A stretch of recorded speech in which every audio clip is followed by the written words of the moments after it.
আসসালামু আলাইকুম শিক্ষার্থী, আজকের ক্লাসে সকলকে স্বাগত জানাচ্ছি। আজ আমরা দেখব ইউনিট 11 এর lesson 4 time you old gypsy ম্যানের সামারি। তো এর আগে বলে রাখি, এই পোয়েমটা কিন্তু আমি খুবই সুন্দরভাবে লাইন টু লাইন বোঝানোর চেষ্টা করেছি, যেখানে প্রথমে এই কবিতার লাইন, তারপরে এই কবিতার লাইনের আসল অর্থটা কি এবং এটা দ্বারা কি বোঝানো হয়েছে সারাংশ। দেখো, এই জিনিসটা কিন্তু আমি খুবই সুন্দরভাবে বুঝাইছি। এই ভিডিওটি কোথায় পাবে?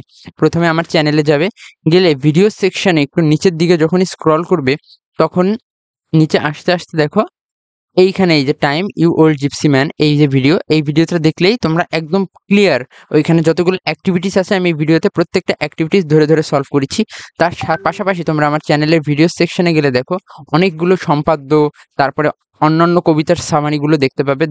দেখতে পাচ্ছ আমি অনেক ভিডিও আপলোড করেছি। তোমরা এই সকল ভিডিও প্লেলিস্ট আকারে দেওয়া থাকবে। তোমরা এই প্লেলিস্টটা যদি সেভ করে রাখো, এই যে 54টা ভিডিও আছে এইখানে ইউনিট 16 পর্যন্ত গ্রাফিতি পর্যন্ত A to Z কভার করা আছে। তোমরা অবশ্যই এই প্লেলিস্টটা সেভ করে রাখবে নিজেদের ইউটিউবে। আজ আমরা দেখব টাইম ইউ ওল্ড জিপসি ম্যানের সামারি। In poem Time you old gypsy man, the poetry's time as wandering gypsy মানে কি ভবঘুরে, an ancient traveller who never lingers মানে কি দীর্ঘ সময় কোথাও থাকে না, যে তাকে লিঙ্গার্স বলে। ইন ওয়ান প্লেস, এখানে কবিতাটিতে কবি সময়কে একজন ভবঘুরে বৃদ্ধ যাযাবর রূপে কল্পনা করেছেন, একজন প্রাচীন ভ্রমণকারী যে কখনো কোথাও বেশি সময় থাকে না। এনসিয়েন্ট ট্রাভেলার মানে কি প্রাচীন ভ্রমণকারী। দ্য স্পিকার্স ইমপ্লোরস মানে কি আবেগ ভরে অনুরোধ করা। টাইম টু পজ মানে কি থেমে যাওয়া। And remain for just a single day, কবি আবেগ ভরে সময়কে অনুরোধ করেন যে সে যেন একদিনের জন্য থেমে থাকে। He entice time with lavish gifts, silver bells for its jennet, a majestic golden ring, and joyful songs and garlands from boys and girls.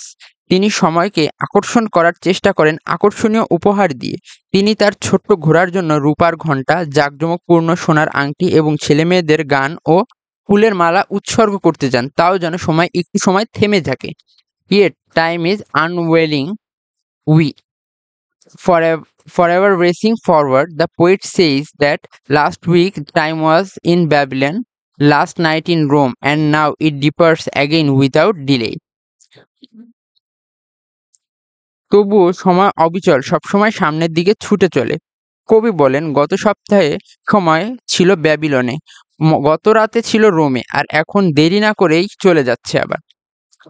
Time hurts from a fleeting মানে কি খুব অল্প সময়ের fleeting moment before continuing its endless journey from unborn cities to those already in the tomb.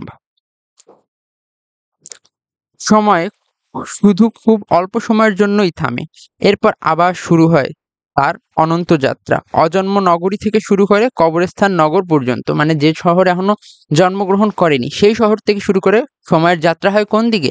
যে শহর ধ্বংসে পরিণত হয়ে গেছে, টম্ব মানে কি কবর বা ধ্বংসস্তূপে পরিণত হয়েছে, সেই দিকে। This poem is meditation on the unstoppable flow of time and life's transitions মানে কি অস্থায়িত্ব।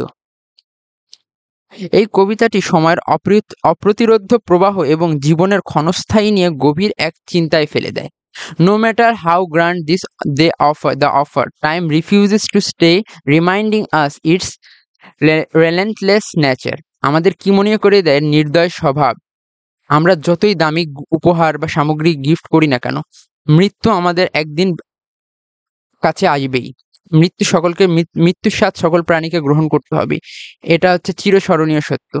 যেহেতু জন্মগ্রহণ করেছি, আমাদের মৃত্যুবরণ করতে হবে। তোমরা যারা স্ক্রিনশট নিতে চাও নিয়ে নিতে পারো। এই কবিতার মূল সামারি হচ্ছে এটা, যে একদিন না একদিন মৃত্যুর কাছে আমাদের যেতে হবেই। কেউ স্থায়ী নয়, কোনো কিছুই পৃথিবীতে স্থায়ী নয়। তো আর যদি সম্ভব হয় আমাদের এই চ্যানেলটা সাবস্ক্রাইব করে রেখো। দেখো অনেক কষ্টই হয় এইরকম ভিডিওগুলো বানাইতে। এইগুলো দেখলে বুঝতে পারবে একটা সম্পাদ্য একটা উপপাদ্য কিভাবে হাতে ধরে ধরে করাইছি। 13 মিনিটের একটা ভিডিও দেখো, একটা উদাহরণ সৃজনশীল সম্পূর্ণ কমপ্লিট করাইছি। তো আশা করবো তোমরা চ্যানেলটা সাবস্ক্রাইব করে রাখবে।